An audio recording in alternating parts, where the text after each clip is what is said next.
2026-27 সম্পর্ক বাজেট বলতে গেলে আমি এই কথা বলবো যে এটা লুটপাটের বাজেট।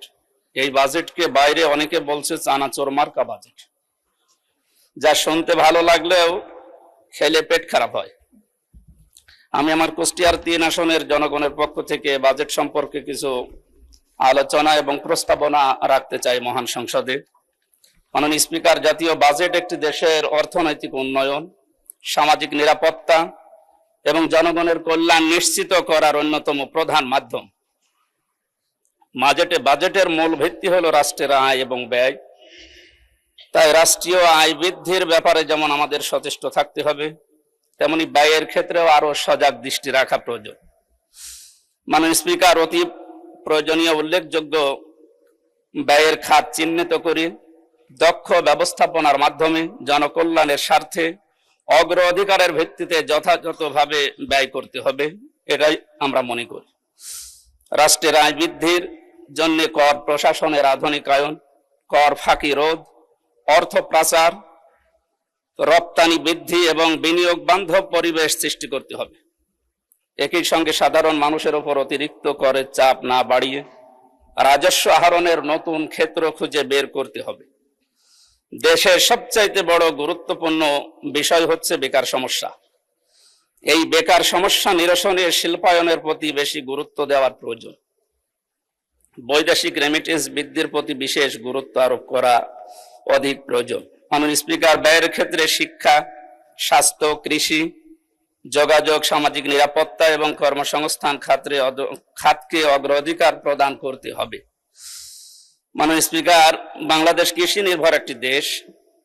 কৃষি ক্ষেত্রে যত উন্নয়ন হবে দেশ তত অর্থ সমৃদ্ধ হবে।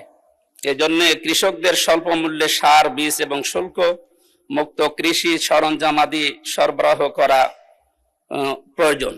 শিক্ষা খাতে বাজেট বরাবরই কম থাকে, এবার যতটুকু হয়েছে আমরা চাই বিশেষত বাংলাদেশের বিশ্ববিদ্যালয়গুলোর গবেষণার ক্ষেত্রে এই বাজেটের সঠিক ব্যবহার যেন করা হয় এবং গবেষণার জন্য বাজেটকে আরো বৃদ্ধি করা দরকার।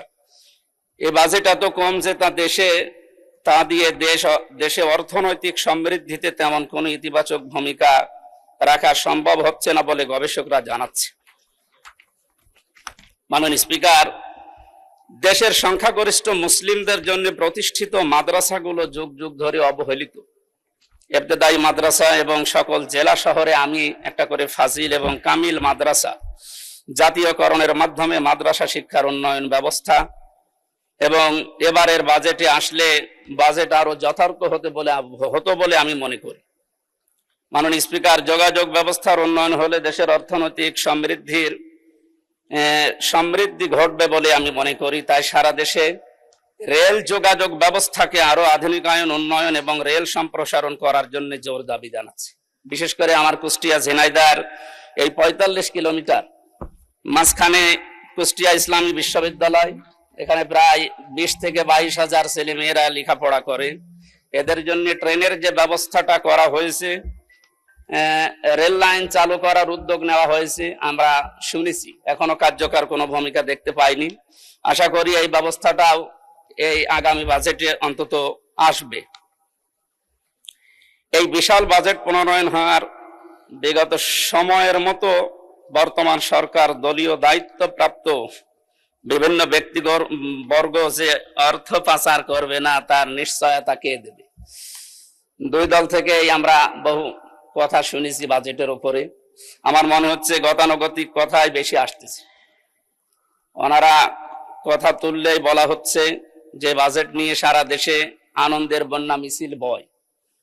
তা আমরা বাজেট 11 জুন এটা উপস্থাপন করার পর সারা দেশের যে সমস্ত জায়গায় বিক্ষোভ মিছিল এবং মানববন্ধনের মতো যে প্রতিক্রিয়াগুলো দেখলাম, আমার মনে হয় এই মানুষগুলো কি ওনাদের দৃষ্টিতে মানুষ না বা এই দেশের জনগণ না?